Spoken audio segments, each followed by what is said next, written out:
My full name, Philip Reginald Bailey. I'm 89 years old. My birthday is April the 28th, 1925. Right here in Schreiber, right in that house that you looked at. My dad came to Canada and looked for work in Sault Ste. Marie in 1903 with my grandfather and another man by the name of Walter Nash. They were all going to Australia. My grandfather didn't care for the winter, so he went back to England in 1904, and my dad came and started to work with the CPR in 1904.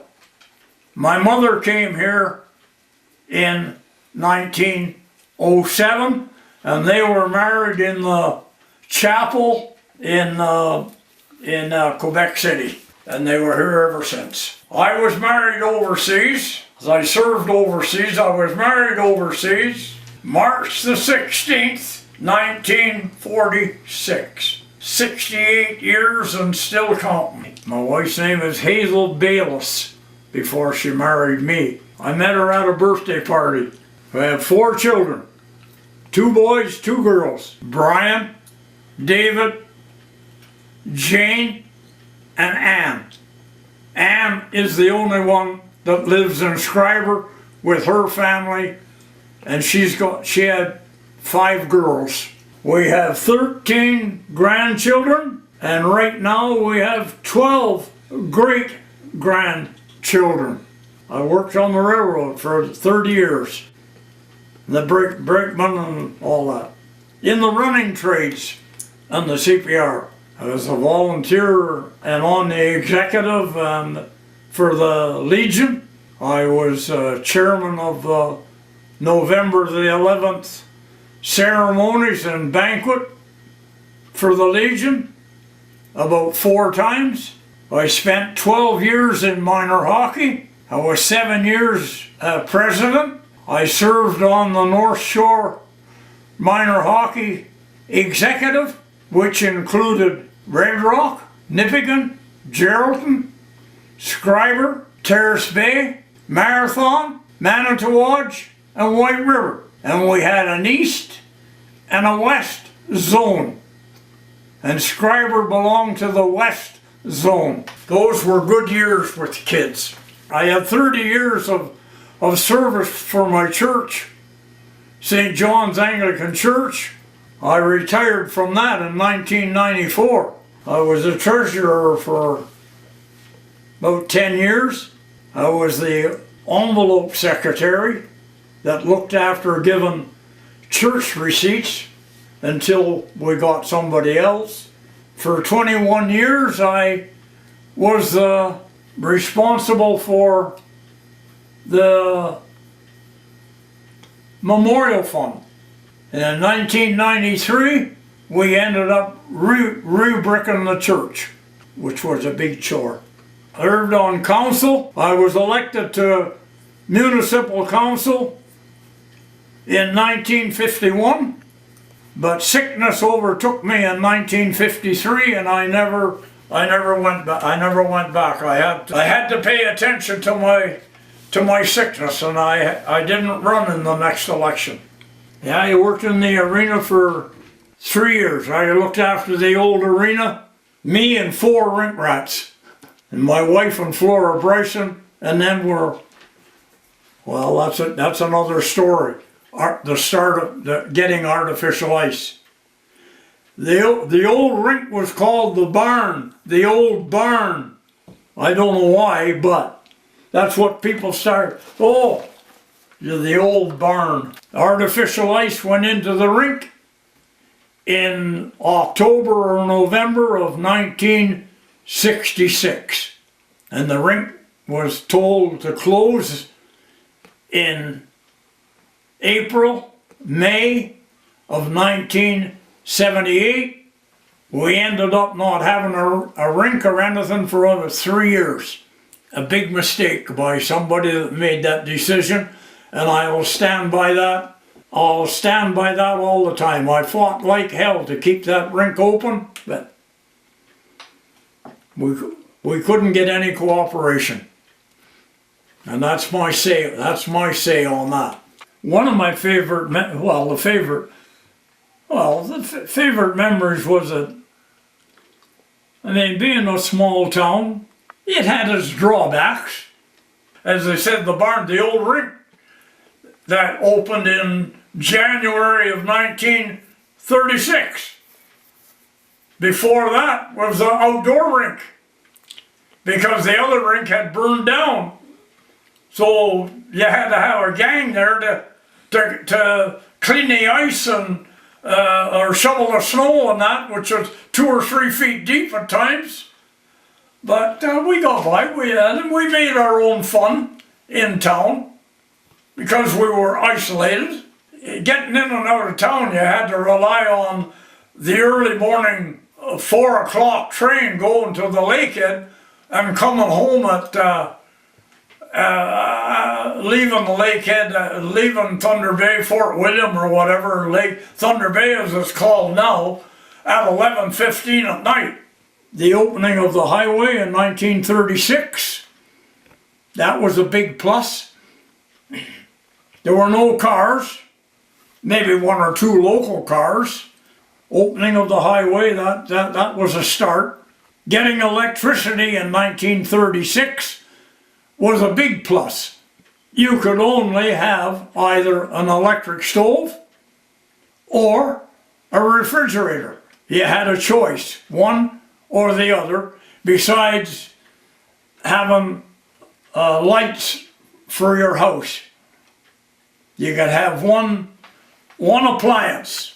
The CPR helped the town get 2 Harlem and Wolff diesel engines from Belfast, Ireland, and we started getting electricity in 1936. Growing up, they never plowed the streets. Mr. Ackleton had a team of 4 horses, and he pulled a big roller, which must have been 6 or 8 feet high, 6 or 8 feet, and he would roll the streets. And after a snowstorm, you would watch him coming down the street somewhere. You'd think he was like sand dunes in the desert. He'd be down, the next thing, up again, there you go. That's all they done. They rolled the streets. And if somebody made a good trail, and going back and forth to school, but if somebody made a bad trail, you didn't know where you could end up in your ass somewhere. But those were good days. And the CPR depended on a lot of gangs to keep the yard and that clear after bad snowstorms, snow trains. And it created work for men that were out of work. So I guess many's the night some of them went to work and prayed that they got 2 or 3 feet of snow because they might end up having a job the next day. Oh, the YMCA, well, I wrote that down too. Okay, that's good. The YMCA was the hub of sports, eh? The YMCA, because it was built in 1912, 1914. The YMCA, and that was built. But it was the hub of what went on because they had bowling alleys in the 3 bowling alleys in the basement, a big dining room. They also had a card room for adults. They also had a meeting room that people could at the south end of the main floor. They had a fair-sized meeting room in there, and it was well used. We had 3 tennis courts here, a single and 2 doubles. We had 2 horseshoe pitches at the back of the YMCA. Tennis was very popular, very popular. I played a lot of tennis when I was young. I played a lot. Table tennis was very popular. A group of volunteers, along with the management or the help of of the YMCA and that. The ball field that you see today, I was a kid growing up, was a track and field. And we had track and field meets here a couple of times a year through the sponsorship because of the YMCA. Chaplow came here, White River came here, Fort William had a YMCA, they came here, and Ignace. And they all, different ones, they all competed. We competed against one another. It was good. They made their own, hey? I mean, like skiing, a lot of people skied from and went back to Cook's Lake, to Second Cook's Lake. The level people, there were good skiers in town.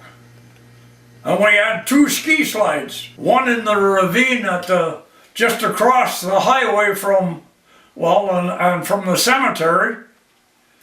And they had another one at what they called Govins's Hill.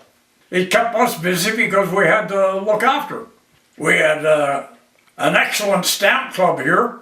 I was quite involved in that for a long time. In a way, I'm sorry I gave it up, but. And Mrs. Walker was the lady that got me started. Yeah, Mrs. Walker, the post office. She's the one that got me interested in that, and she gave me my first collection, Queen Victoria set. I still got it, and that was back in 1936, 1937. I guess she gave me that when I was about 13, 12, 13. Well, how old I was, but we had a junior stamp club, a senior stamp club, but we had somebody that looked after to make sure we weren't doing something wrong, eh? Growing up, as I said, it was a challenge, but it was a good place to grow up. And if you thought you were going to work for the railroad, I guess that's what you look forward to, because that was the main employer. Well, okay, well, when I grew up, we had no water. I told them we had no electricity. We didn't have any, the town didn't get any, the whole town didn't get any water until 1929 or 1930. We didn't get electricity in town, the whole town I'm talking about, until 1936, right? The CPR had their own electricity because they had their own diesel engines in the shop, and they had to have water to supply the engines, but that's as far as it went, with a huge water tank down by the CPR shop to provide water for the locomotives. 1950, I'd say, to 1951, they decided to pave this. There were 5.5 miles of paved streets, and that was all finished, I guess, up until around 1951. The biggest improvement in town came when the decision was made to improve the town's water and sewer, and that started in 1977. It was finished in 1978. Total new water plant, water under pressure, about 40 pounds. No more freeze-ups. That was that, I would say, next to a better subway. That would be for the benefit of the whole town, that was the best. The street and house that we live in right now, there were no houses. There were only 4 houses on the south side of Newman Street, which is the next street over from where I live. And as I said before, the man that used to pull the 4 horses that he used to pull the big roller around in, Mr. Ackleton, and that was the last house on Newman Street. There was nothing north of Newman Street. It was all bush. The house that we live in right now on Drummond Street, Gerlach Brothers, but they also ran a bottling works. They made their own pop right here in the house, and the pipe going in for the well water at the time because there was no, the pipe was still in the basement of my, and we own that house today, and this house was built in 1930, and we bought it in 1947 when I came back home from, was completely out of the army, and we've been here ever since.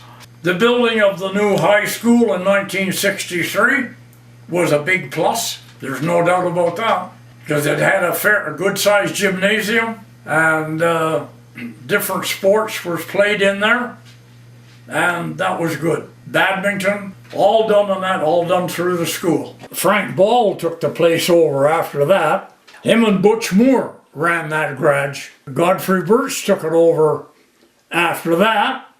But in January of 1957, it was completely lost by a fire. It was never rebuilt. The property remained vacant until Earl Glad moved his house from location where the Voyageur is now and put it on that property. 1957 or 1958, that's about when that all started. And then Birch's moved out to the highway, and they, after Moore's left here to go back to Dryden, the restaurant kind of picked up a bit, and then they named the restaurant the Twin Spot. Hotels, the Mayfair Hotel was built around between 47 and 49. We also had a theater here, run by Mr. and Mrs. Linkwich. The Schreiber Hotel was built in 1950. There was nothing like that before because the town was dry. Until the town voted to go wet, people had to bring their beer or what in from the lake, Thunder Bay. Then the town went wet. A lot of people didn't like it, but the changes, to add to the changes, when I was growing up, there were 5 grocery stores in this town. 3 of them were right on the main street, on what's called Scotia Street today. There was a Shop Easy, which was run by Sam McLean and his wife Elsie Ballard. It was called Shop Easy. Then a fellow by the name of Bargain Johnny, he was in there for a while. When they left, Dresswell Dry Cleaners took the building over. Pat Savitsky was here with the dry cleaning business, and he also sold men's suits and stuff like that. The building today is Beano's Insurance. It's still standing there. The building next to Beano's was a clothing store and a shoe repair shop operated by Ann and Andy McGill. The building next to that was Kingston's grocery store when I was growing up. And when Mr. Kingston decided, and he was a conductor on the railroad, and when he decided to retire, J.C. Nesbitt took the store over. The Walker family residence is still standing with the sun porch on the front of it. The old Bank of Montreal is still there. Between the old Bank of Montreal and the old post office used to be mixed up in that. And until the new post office got built in 1936. And there was a grocery store, AJ Message, Chinese restaurant. Louis, one of the best places that you could eat, as well as going to be able to eat in the dining room at the YMCA. Mr. Hastings had a grocery store on Manitoba Street, and Cacamos had a store right on the corner, which is Scally or whatever today. We had a couple of hardware stores, lumber and building supply, Moro Severio, Joe Severio, and Reed's Hardware, and that where the buck or two is today, because when Mr. and Mrs. Reed decided to retire, Chappells came from Fort William and took the store over and had a clothing and hardware store in the building. And we got a new post office in the 1970s, but I don't know, I can't remember when this new bank was built. 1908, I can't remember. Once the new bank was built, the Bank of Montreal offered their old building to the town as long as it was going to be used for the seniors. Consequently, it became the Chimo Club. Bev's Tortini now has a nice little restaurant in that building. Besides growing up with the 5 grocery stores and that, we had 5 churches in this town. And the town was about, 1,100 people? The buildings, some of them are still standing. We had the Anglican Church, yes. We had a Baptist church, which was a flower shop on the main street. A couple of different people operated a flower shop out of that when the building and that came up for sale. The Catholic Church that's there today was built, sometime in the 1960s. The Methodist Church was on Manitoba Street, and it was turned into a home by Carl Fadden and his family.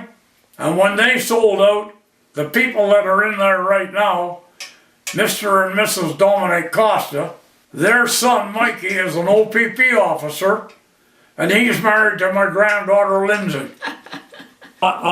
Before I had this eye problem, but I like to read. As I said, younger, I played a lot of tennis. That hobby. I collected stamps, and I'm a plate collector. That flood of 1950, when my mom and dad and them were flooded out, and you got pictures of that in the library. The culvert was blocked, as well as what was happening from a lake that was what they called Little Lake, eh? Everything overflowed. And of course we were flooded out here in 1970 because of the culvert on Newman Street, and they didn't clean that there, and we got flooded out on October the 24th, 1970. It was on my wife's birthday. We were flooded out. Miller's lost it. It went down through that, over down by Ross's and down to Tommy Webb's down there.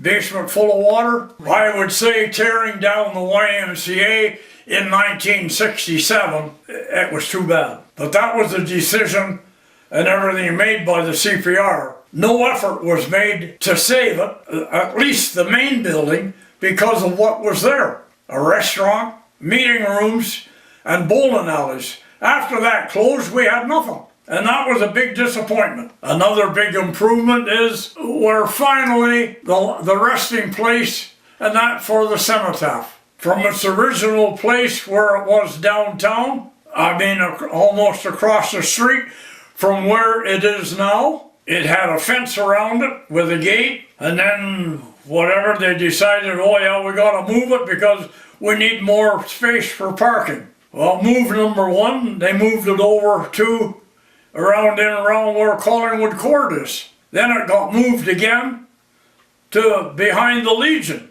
Nobody could see it. Nobody knew that we even had one. And then finally, a few of us at Cenotaph, when you guys are going to tear that town hall down, that Cenotaph is going to be put where it is right now, and it's going to stay there. And it got refurbished so that people could look at the names and be able to read them in August of 2007. It took 2 years to get that project done. If I do say so myself, I was the push behind the shove to get it done. But it took 2 years, but we got it done because the money was available from Veterans Affairs.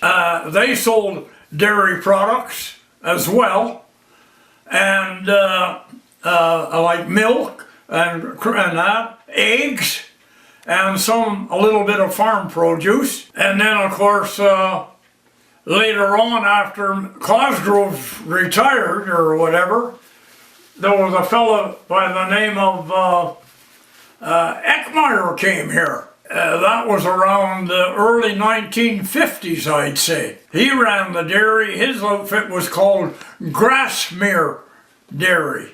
And then when they left, that was the end of it. It seems that any time a business closes, nothing comes behind it. It's a complete loss. The old subway was the only subway, from what we were told, that it was controlled by traffic lights, because the road into the old subway was on a curve and you couldn't see around it. So when the more cars came to town, they ended up putting traffic lights on each side of the subway, so because it was only a one lane, compared to what is there today. For summertime, Walker's Lake was a hub of activity. You could take swimming lessons through the YMCA. There were a lot of camps at Walker's Lake. The August bank holiday at Walker's Lake was a pretty big deal, because a lot of people, like some businesses, they called it a regatta. They decorated their boats and everything like that. There were no motorboats on Walker's Lake till, way after the war. There were no, everybody had a sponson canoe, which was a fairly wide canoe. It was very, very hard to tip. So a lot of people had those kind of canoes at Walker's Lake. The camp that we own at Walker's Lake would belong to my grade 7's mom and dad, Mr. and Mrs. Tom Saunders. And I went there once a week for a holiday. And one time I was with him, Mr. Saunders doing something, and we got talking, and he said, "What do you think?" I said, "I don't know. It's a long way down the road, but I think I'd like to own this camp someday." I own it. It's all log, all 8-inch logs. There was no highway or nothing then. You got to remember that the highway, and that as it is right now, the original highway went in behind the hill and came out the other end. There was no highway where it is now until sometime in the 1950s. Big Joe Spadans used to live up there, and Larry St. Jean, and before he got killed at Lily Bay, him and Candace and them, they lived up there for a while. It's a hell of a good place to live. It's still a good place to live, raise a family or what. You may not be staying here or whatever, but it's still home with all its warts and wrinkles and all the rest of it, but it's still home.